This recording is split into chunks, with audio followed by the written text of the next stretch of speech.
Welcome back to the Post-COVID Recovery Guide.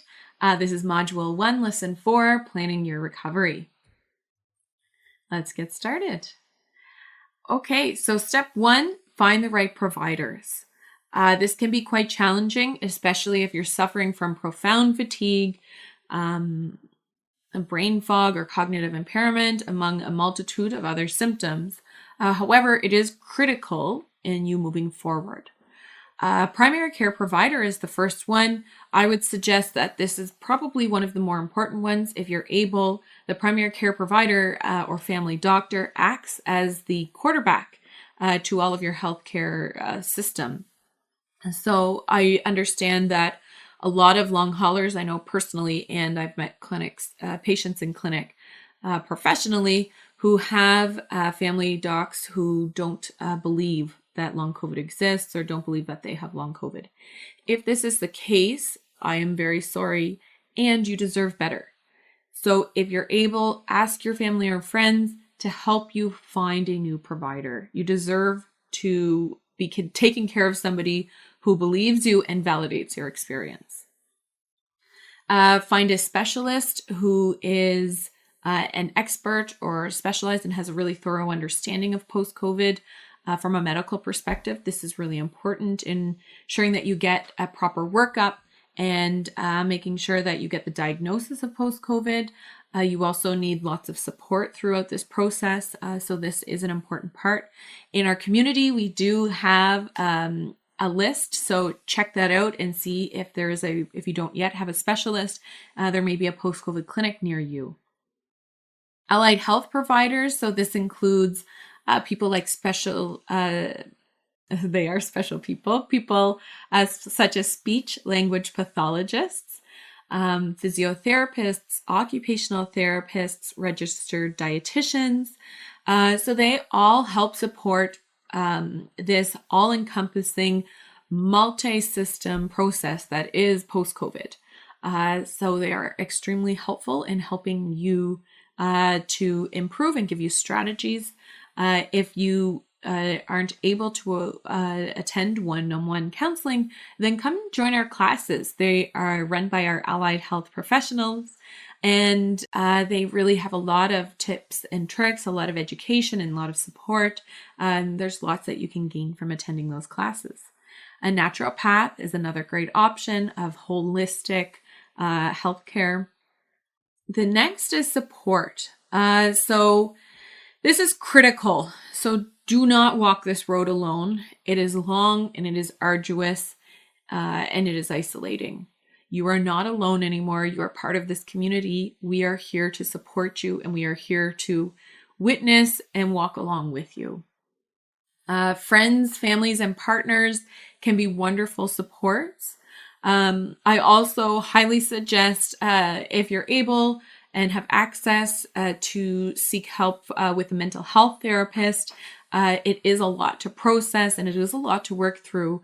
And our mental health therapists are wonderful support. You can also access our mental health therapists in our weekly classes. So check them out. They're wonderful. And, almost most importantly, other long haulers.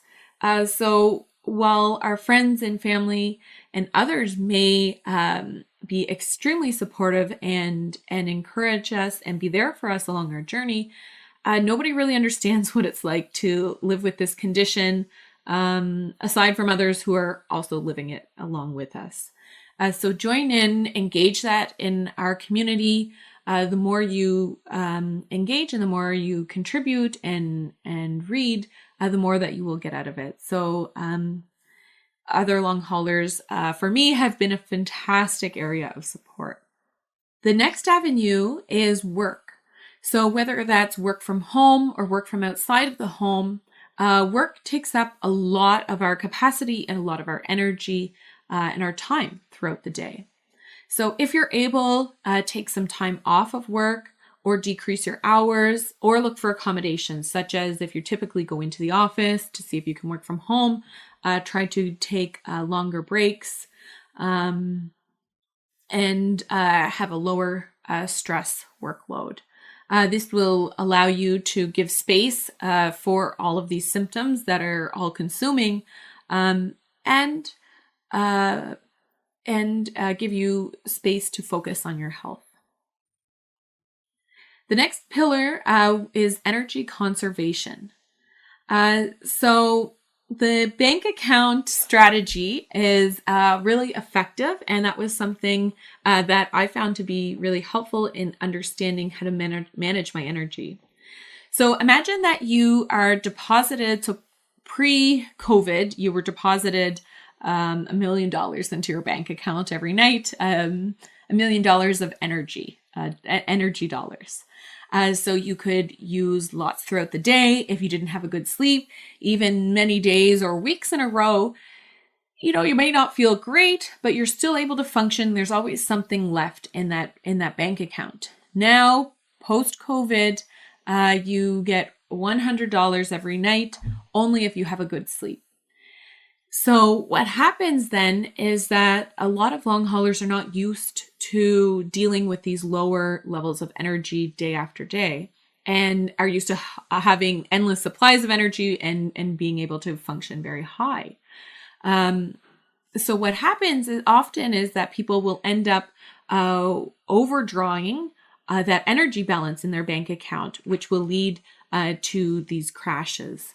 I'll discuss fatigue and post-exertional malaise in the next module, but I do want to give you this analogy now so you can start to use these strategies and these tips immediately. So if you're deposited $100 into your bank account every day and you spend $150, $200, you're going to go into withdrawal, which means that you're going to end up in a crash, and it may take weeks and weeks to recover. If you only spend 80% of your money, or $80 of your energy dollars, and you always save that extra 20%, then over time you will be able to build that increasing wealth and that increase of energy that over time. So by doing less, you can do more. Other ways to conserve energy include building in a routine, so you don't have to make a decision on what easy things like what you wear, the order of operations that you do things in the morning, such as get up, stretch, brush your teeth, grab a coffee, and automate your life, automate your bills, automate your medication alerts, automate absolutely everything that you can. Every single piece of automation and every single piece that you can offload your brain and body in effort, it adds up. Okay, so the next pillar includes lifestyle changes. So this includes optimizing many different areas of our life. So I know for myself, I had terrible insomnia with my initial post-COVID. I went months and months and months without any type of reasonable quality sleep. Once I was able to take control over my sleep, and while I don't have a restful sleep like most long haulers, I was able to improve my sleep, and that actually did create a significant improvement in symptoms overall. So we will talk about sleep in module 4, but to understand right now, you can start today. Improving your sleep and taking steps to improve your sleep will help your overall health. Same with nutrition. There's lots that we can do to optimize our nutrition, especially in our inflammatory bodies. Some people develop new intolerances, and ensuring that you pay attention to that, because optimizing that and making all of these small changes do make a difference in the big picture with post-COVID. Some supplements can support overall health, lower inflammation, improve energy, like mitochondrial supports. So have a look at that. Nutrition and supplements, there's classes every single week. So head over there and learn more about that sometime this week. Nervous system regulation is a game changer for most people with post-COVID. So what can happen is that the nervous system can go into overdrive and be stuck into fight or flight. With that, the body burns and uses and requires so much more energy than when we are in our rest and digest stage. If you're able to get your nervous system regulated by doing several times a day meditation or mindfulness, deep breathing, a gentle stretching exercise, probably you have to lay down several times a day throughout the day anyways due to fatigue, but if not, planning even 10 minutes once or twice a day to lay down in the middle of the day to take a breath and take a bit of a rest can help regulate your nervous system and give you back energy over time. And then the biggest lifestyle change would be self-management strategies. There is an extreme amount of self-management strategies that we can do long haulers to optimize our life. So I won't get into all of those today, but I will dive deep into each of them in the following modules and lessons. So in summary, understanding long COVID can help you optimize your recovery and optimize your health. Doing things such as finding the right healthcare providers, surrounding yourself with support, offloading or stopping work, conserving your energy, making critical lifestyle changes such as sleep optimization, improving your nutrition, and regulating your immune system can be huge in recovery.